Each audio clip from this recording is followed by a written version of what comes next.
మనసు చెప్పినట్లు మనం వినడము కాదు, మనం చెప్పినట్లు మనసు వినేలా చేసుకోవాలి. మనం ఏమిటి అన్నది ఒకరికి తెలియాలి అంటే సాయం చేసి చూడాలి. ఒకరేమిటి అన్నది మనకు తెలియాలంటే సాయం అడిగి చూడాలి.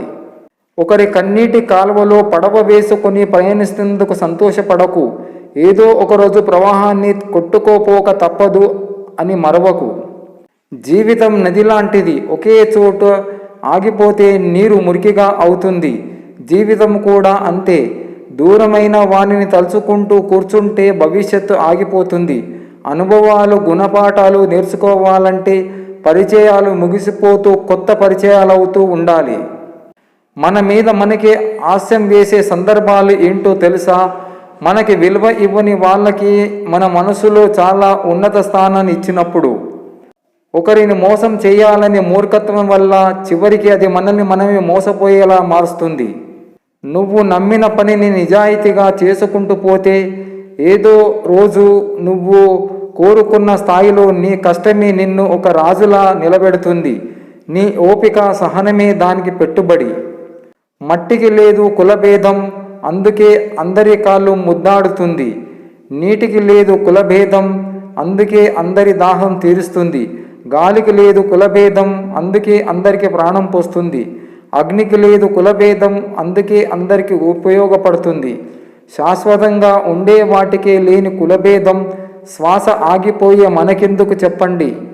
సాటి మనిషిని గౌరవించే సంస్కారం నీకు లేనప్పుడు నీ స్థాయి పెద్దదైతే ఏంటి ఎంత?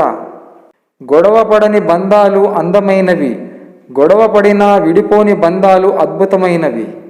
నీవు క్రింద పడ్డ ప్రతిసారి లేదా, నీవు ఎదురుదెబ్బ తిన్న ప్రతిసారి లేదా, నీవు ఓడిన ప్రతిసారి లేదా, నీవు గెలిచిన ప్రతిసారి లోకులు నీ మీద దాడి చేస్తారు.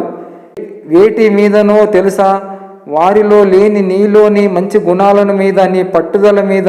అందుకే కుళ్ళేవాడిని కుళ్ళనియి, మొరిగేవాడిని మొరగనియి, వాళ్ళ కుళ్ళుని నీ మౌనంతో అణిచివేయి.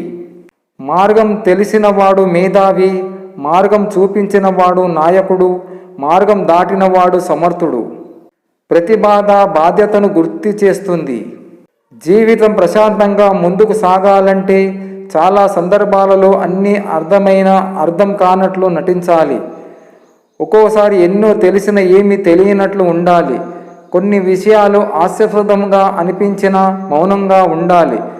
ఒక్కోసారి అవతలి వారు చెప్పేది అబద్ధం అని తెలిసినా అవాక్కకుండా ఉండాలి. ఒక్కోసారి మనల్ని అవమానపరిచిన ఆభరణంగా ఫీల్ అవ్వాలి. ఎందుకంటే అర్థం చేసుకుని లేని మూర్ఖులను చేయలేము.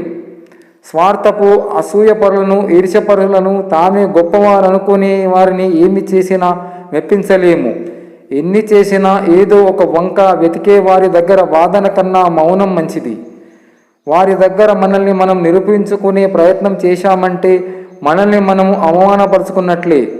అవును, నిజం. ఈ సమాజంలో బ్రతకాలంటే చాలా విషం మింగాలి. ఎంత బాగా బండిని లాగినా గుర్రానికి జటకా దెబ్బలు తప్పవు. ఎంత రుచికరమైన పండ్లను ఇచ్చినా చెట్టుకి రాళ్ల దెబ్బలు తప్పవు. ఎంత గొప్పవాడిగా ఎదిగినా నీకు కొందరి విమర్శలు తప్పవు.